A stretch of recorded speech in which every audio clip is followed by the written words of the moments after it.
یاد رکھنا کہ نبی اکرم صلی اللہ علیہ وسلم کا دین اسلام مکمل ہے، اکمل ہے۔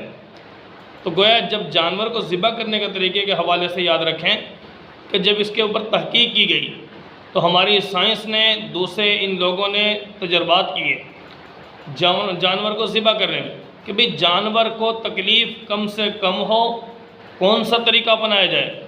اس کو گولی کے ذریعے مار کے بھی دیکھا جانور کو، اسی طرح اس کے دماغ کو سن کر کے بھی دیکھا، ٹھیک ہے، گلا دبا کر مار کر بھی دیکھا، ٹھیک ہے۔ آخر کار ہماری یہ سائنس یہاں تک پہنچی کہ جو مسلمانوں کا طریقہ ہے نا، اس کو اپنایا، اس طریقے کو اس حد تک پہنچے کہ یہ طریقہ بالکل ٹھیک ہے کہ اس سے جانور کو تکلیف بھی کم ہوتی ہے، اور جانور کے اندر جو خون میں اور دوسری چیزیں، یہ علائش وغیرہ دوسری چیزیں ہیں، جراثیم ہیں، وہ سارے کے سارے نکلتے ہیں، تو اس طرح گردن پر چھری پھیرنے سے نکلتے ہیں۔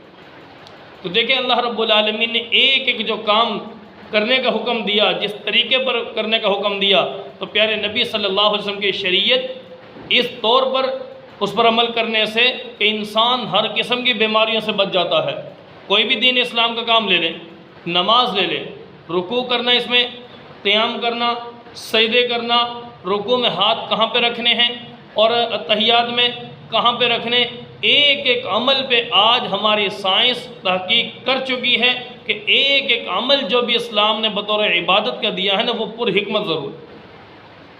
جیسے بھائی دوستو، جانور کو ذبح کرنے کا طریقہ کیا ہے کہ جانور کو لٹاؤ، اس کی چاروں ٹانگیں قبلے کی طرف ہو جائے، سمجھا نہیں نا؟ پھر آپ نے اپنے دائیں ہاتھ سے چھری پکڑنی ہے، اس کی گردن پہ پھیریں، اور چھری کا رخ بھی قبلے کی طرف ہوگا ظاہر ہے، اور بندے کا اپنا رخ بھی قبلے کی طرف ہو۔ جب جانور کو ظاہر ٹانگیں باندھ لی جاتی ہیں تو اس کو قبلے رخ کرنا آسان ہو جاتا ہے۔ تو کوشش کریں حتی الامکان جتنا ہو سکے کہ آپ جانور کو بالکل قبلے رخ کر لیں اور اس کی گردن بھی ٹھیک ہو جائے۔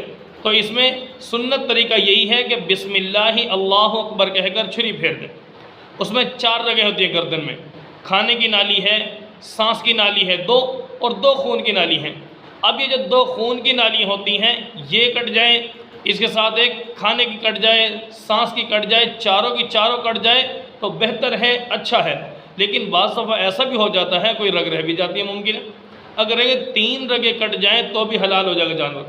تو یاد رکھنا، جو آپ نے خود اپنے جانور کو ذبح کرنے کی خود کوشش کریں۔ اگر طریقہ نہیں آتا، طریقہ مشکل کیا ہے بھائی، چھری ہی چلانی ہے نا، ٹھیک ہے، بسم اللہ اللہ اکبر کہہ کر۔ اور جو کسائی ہیں، اگر آپ کو طریقہ نہیں آتا، کسی اور سے ذبح کروانا چاہتے ہیں تو ان سے کہہ دو بھائی تکبیر اونچی آواز سے پڑھنی ہے۔ کیوں؟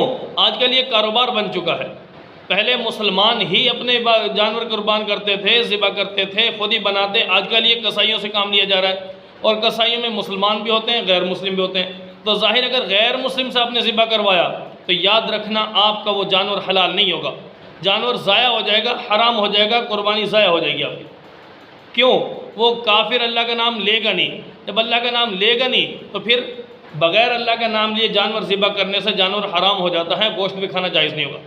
تو پہلی بات تو یہ ہے کہ بھئی ہمیں اگر نہیں پتہ کون ایسا ہے کہ ہم عام طور پہ کسائیوں کی ٹیمیں آ جاتی ہیں، ٹھیک ہے، جہاں پر سسٹم اجتماعی قربانی کا ہوتا ہے، مدارس میں ہوتا ہے یا کہیں اور جگہ پر اگر ہو تو ظاہر وہاں پر کوئی بھی تحقیق نہیں کرتا عام طور پہ کسائیوں سے، تو مسلمان بھی اگر نہیں، کیوں؟ مسلمانوں کا ملک ہے، غالب یہی ہے کہ بھئی مسلمان ہی ہوں گے، لیکن آج کل سسٹم ایسا چل چکا ہے۔ تو جب کسائی سے بھی ذبح کروانا ہے تو یاد رکھنا اس جانور کے بارے میں اس سے کہہ دو کہ بھئی بسم اللہ اونچی آواز سے پڑھنی، سمجھا رہی نا؟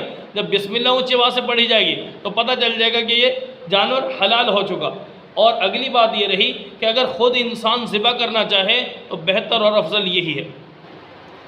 اور رہی بات جب جانور کو ذبح کرتے ہیں نا، اس کی جو یہ ہڈی ہوتی ہے درمیان میں بڑی، اس کے اندر ایک وہ حرام مغز ہوتا ہے سفید کلر کا، وہ حرام مغز کو بعض دفعہ چھری اس میں چلا رہے ہوتے ہیں زبردستی، اس کو کاٹتے ہیں تو میرے بھائی اس سے بڑے فساد پیدا ہوتے ہیں۔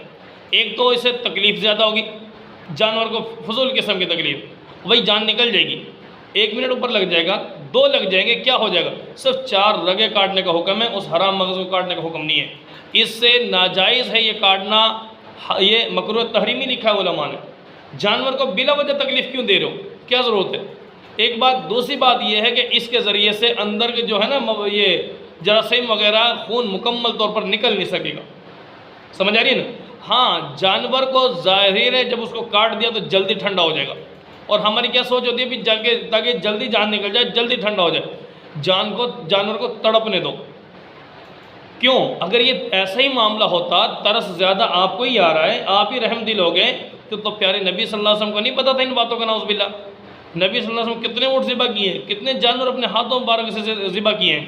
تو یہ اگر معاملہ ہوتا کہ یہ تکلیف ہے اور یہ دوسرے معاملات ہیں، تو شریعت کے اندر یہ معاملات پہلے سے بتا دیے جاتے. حالانکہ اس حرام مغز کو کاٹنا منع ہے. اس کی وجہ کیا ہے؟